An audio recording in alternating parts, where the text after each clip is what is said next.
Pwede ba to? Nagmahalan sakta, nag-ukay-ukay. Oo, Pwede gusto ba ko yan. Okay. Tagos. Tagos. Wait, can I borrow? Me, i-assign kita. Ikaw magturo sa kanila paano mag-prepare. I think paano. Gagalingan natin ito lahat. Super Basha and super Baste. sa atin. Para And sa you are ating super Tapos mo yung mom. pangalan mo. Sweet nyo. Pinabiyak nyo ako.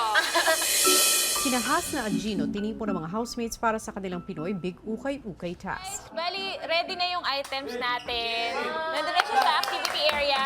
Pero, kailangan organize tayo. So, ang plan natin is, meron munang mag-organize. Tapos, after nun, may magsasegregate ng mga damit, may magre-repair, may magmo-model, tapos ipapackage natin siya. Okay, model na kami. Okay.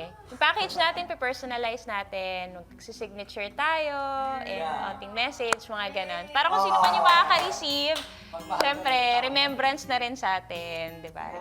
Sorry, dun sa pag-photo at saka model, siguro stylist para alam alam mong... Stylist. Oh, stylist. Oo. Okay. Sa boys, I need help ng Ako. style ng boys. Una muna, kailangan muna namin yung mag-organize ngayon. Sasama sa amin sa activity room. Okay, sige. Sinong inassign nyo? Hasna, Kiara, Sky, Jamie, Aki, Diana. Ang grupo ni Hasna lumipat na sa activity area para simulan ang pagpili. Super Basha and Baste! Yay! Ayan na. Pa! Diba? Dami! Oh, this is so much fun! Kaya natin ito. Ang ganda. Okay, go to your racks. Ikikisa tayo. Girls doon. Ako, Boys dito dito. ako. Okay, ba, tops. boys? Pwede Ito ba pa. lalaki? Parang hindi ba? Hindi, pero parang ganun yung style Oh, niya eh. unisex siguro to. Oo, sige, sama-sama natin. Oo. Basta kitang-kita ko po kasi talaga yung passion niya. Sobrang compassionate niya po and sobrang loving. As in, sobrang na-touch po ako kanina dun sa mga kinuwento niya po sa amin. Dun po sa task, parang lahat po kami talaga sobrang gustong-gusto po namin makatulong. Sobrang gustong-gusto po namin matulungan si Ate Hasna. Sando. May Wala nakita pa kayong ako super masyadong damaged? sando. Wala pa. Ano nilagay mo dyan? Yung mga ano lang, mga t-shirt. Masarap ibenta kasi yung mga damaged eh.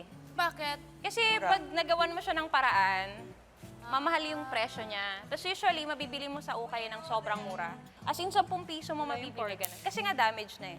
So kung lalagyan mo siya ng mga patch-patch, tapos hindi na halata yung damage niya, mahal na siya ulit. Yung 10 pesos mo, pwede mo na gawing 300. Samantala sa loob ng bahay, ang ibang housemates nag-isip ng mga gimmick kung paano mas makakabenta. Dapat ilagay natin sa caption, bakit natin binibenta? Binibenta namin ito sa aming Supermom, housemate Hasna, at sa kanyang Super Kids. Special Super Kids. Para sa tuition nila.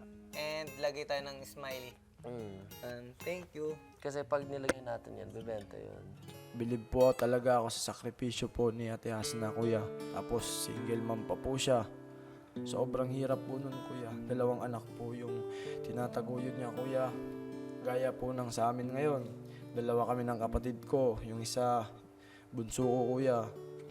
Magka-college na. Kailangan ko din po talagang i-pursue po yung mga goals ko sa buhay para po din po sa kanila. Kaya yun nga po, naging inspirasyon din po sa akin, si Ate Hasna, kuya. Dahil po grabe yung sakripisyo niya para sa mga anak niya at sa pamilya niya po. Pagbalik ng housemates sa loob ng bahay, Prepare na tayo. Meron tayong mga... Sure. Pwede ba to? Nagmahalan sakta, nag-ukay-ukay. Oo, Pwede gusto ba ko yan. Okay. Tagos. Tagos. Wait, can I borrow? Me, i-assign kita.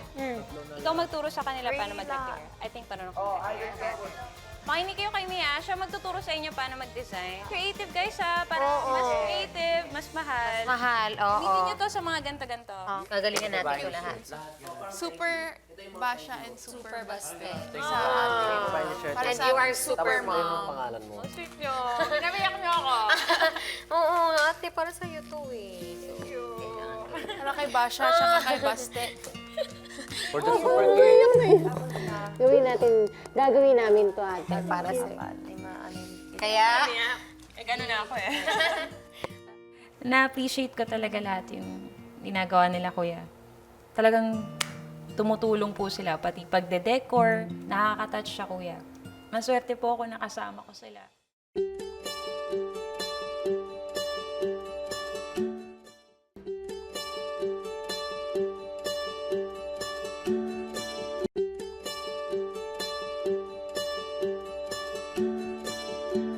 News.